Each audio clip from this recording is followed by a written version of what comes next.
Hello YouTube world, my name is Serene and welcome to Staying Serene. Staying Serene is a place where I encourage and inspire young believers to live by faith, pursue their purpose, and glorify God with their lives. Please subscribe if you want to see more from me. Today we'll be sharing a Serene Saturday on how to be faithful. This video is actually inspired by the Bible verse Luke 16:10, which reads, "He who is faithful in what is little is faithful also in much, and he who is unjust in what is little is unjust also in much." And so I think faithfulness is a very important principle that we all need to learn as Christians, as believers. What we learn from Luke 16:10 is that faithfulness is rewarded. It comes with its rewards. When God realizes that we are faithful in little stuff, He is willing to give us the big stuff. And so we need to be willing to be faithful with the little things that we have so that we can grow our faith for the bigger things. And so I'm going to be teaching you 7 principles that I think are helpful in staying faithful. When I'm talking about staying faithful, I mean that discipline, that the fact that, when someone tells you to do something, that you do it, that you stay the course.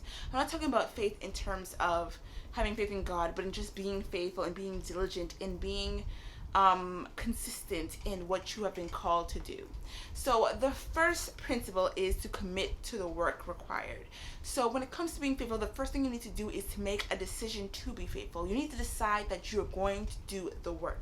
You need to commit yourself to this thing that you have. And this is any area in your life. You might have a health goal, you may have a financial goal. It might be for school, it might be work, it might be to read a certain amount of books or to read the Bible every single day. It might be in your walk. In any area, you need to be faithful. In every area, you need to commit to the work required. You need to realize that the work is going to be hard. You may have to wake up early in the morning. You may have to stay out late. You may have to rearrange your schedule. You may have to say no to some things that you actually want to do. But the fact is, you are committed to this work and you've decided that you're going to do it.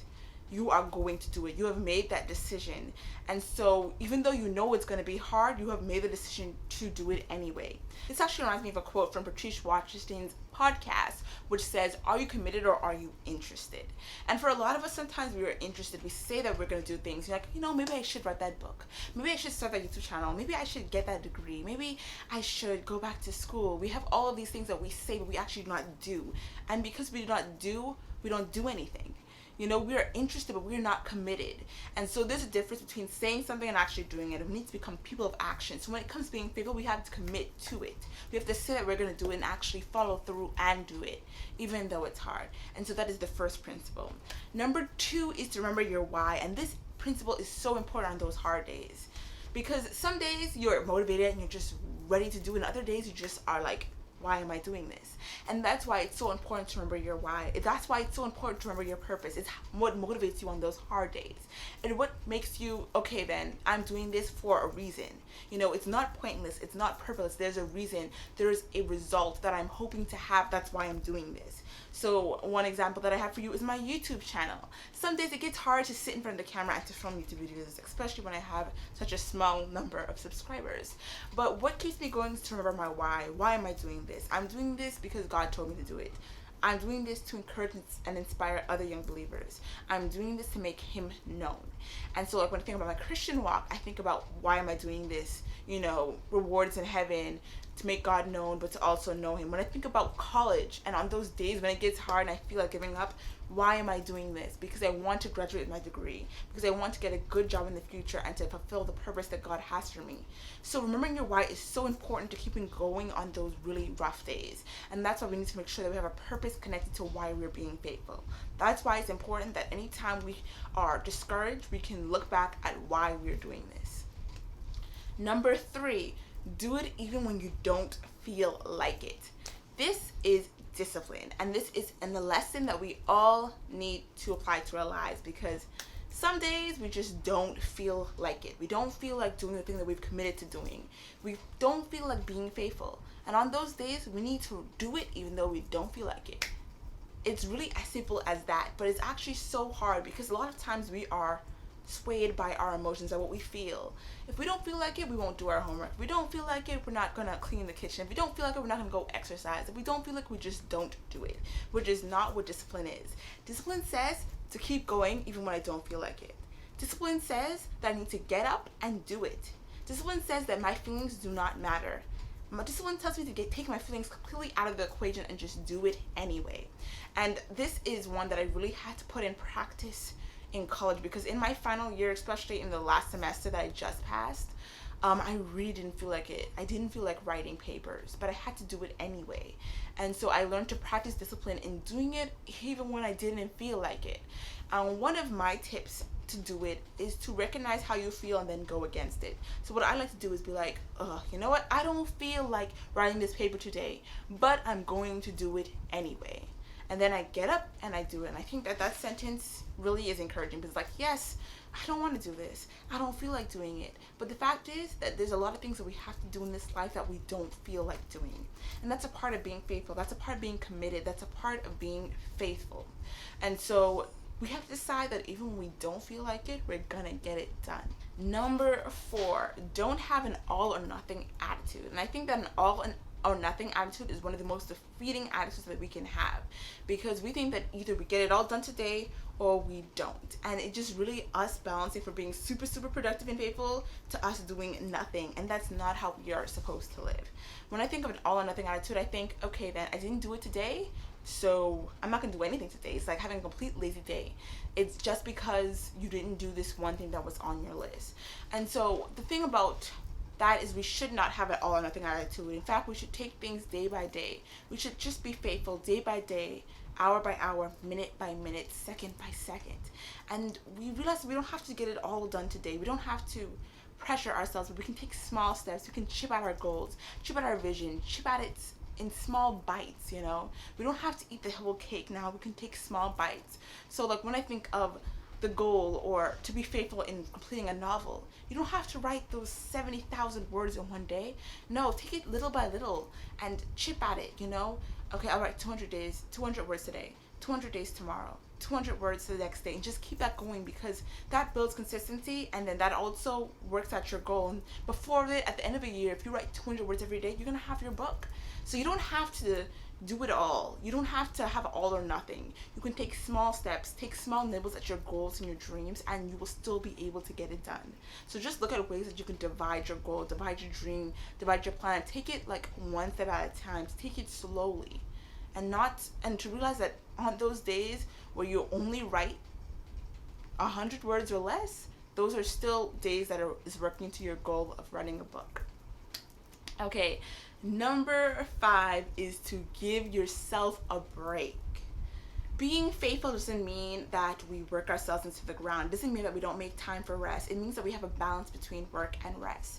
And so that means that we allow ourselves to give ourselves a break, you know?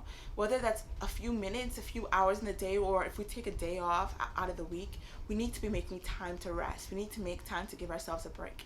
We can be faithful, but we could also rest. And I think that Jesus was one of the best examples of this, because our Lord and Savior, he had 3 years of ministry, and he did not work for all 3 years. Our Jesus, as our example, he went into the mountains by himself to pray. He rested. He took time away from the crowds, away from his disciples, and just spent time with the Heavenly Father and, you know, filled himself up. He took rest. He took breaks. So God is the one who designed us for that, to take rest, to take breaks. He didn't design us to go all the time. And because we know that we are allowed to give ourselves a break, even when we are, you know, even when we are being faithful. And so I just want to remind you that resting is productive, having breaks is productive, and it's what God has called us to, you know? He has called us to spend time resting in him. Number 6 is to recognize this season's priorities. We cannot be faithful in every single thing that comes up in our lives. Every season is going to have a different priority. So right now I'm in a season where college is my first priority, and it takes priority over a job, it takes priority over sometimes even this YouTube channel and my ministry. That's because that's my priority in this season. And that's going to change with the times. And I know all of us are in different seasons. So you might be in a season where, you know, high school is your priority. Or you are working right now, you're not in school, and your job is your priority. You can be faithful in that thing. And make sure that you are just narrowing yourself down to what is important in this season, not trying to do every single thing. So just take a look at what your priorities in this season. Maybe this season you're working on your book, so that's your priority, and it's not like learning a new instrument. Or maybe next season you can learn a new instrument. It's just that every season has its own priorities, and you need to just focus on and be faithful in what those priorities are. You cannot do everything. You cannot be everywhere at once. There are certain things you're going to have to say no to. And so you need to narrow in on those priorities. I think that one of the greatest tips under this is to ask God for wisdom and discernment on what you should prioritize in this season. I think that faith should always be an important priority. Ask God to give you guidance on what you should prioritize, what should take a back seat in this season, you know? I feel like right now, learning how to play the piano better is taking a back seat in this season because there's so much other things that are going on right now. And so that's not really a major priority. But, you know, maybe when I get some free time in the future, it'll become a greater priority for me to practice my piano more and get better. I'm just saying that don't be afraid of certain things take a back seat because that's the season that you're in. And seasons are going to change and your priorities are going to change. So that is completely all right. And God is willing to guide and direct you in this season and what this season needs from you right now.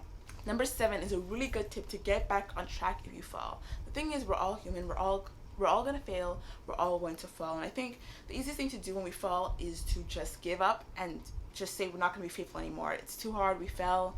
This may be proof that we weren't cut out to do this anyway. But I want to encourage you to just get back up after you fall. I think that it doesn't matter how many times you fall, but how many times you get back after you fall. So if you're not faithful today, you can be faithful tomorrow. And the thing about us, human beings, we're always changing and we're always learning. And we can always, come back from our setbacks. There's always something to learn. There's always a way for us to grow. And I think that's an incredible way that God created us. He designed us to grow, to learn.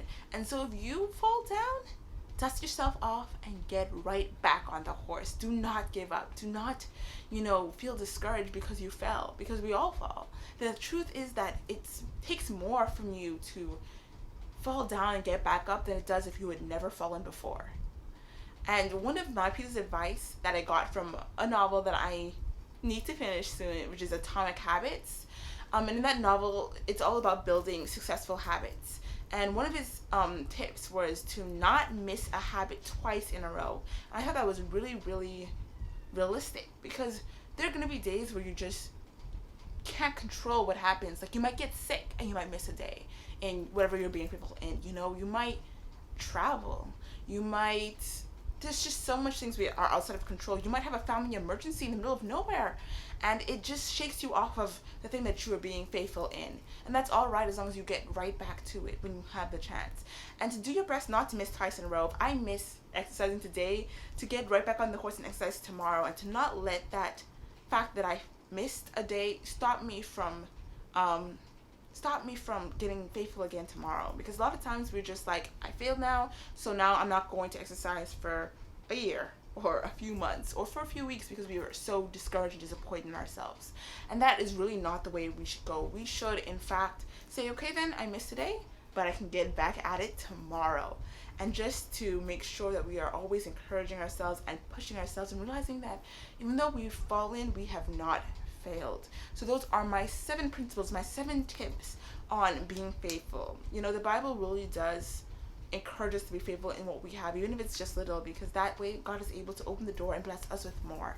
So I really hope that this video was encouraging to you and that it really just gave you some advice on being faithful. I want to encourage you that you don't have to apply all 7 tips at one time, but just choose one to work on and then you can come back to this list and try out some more.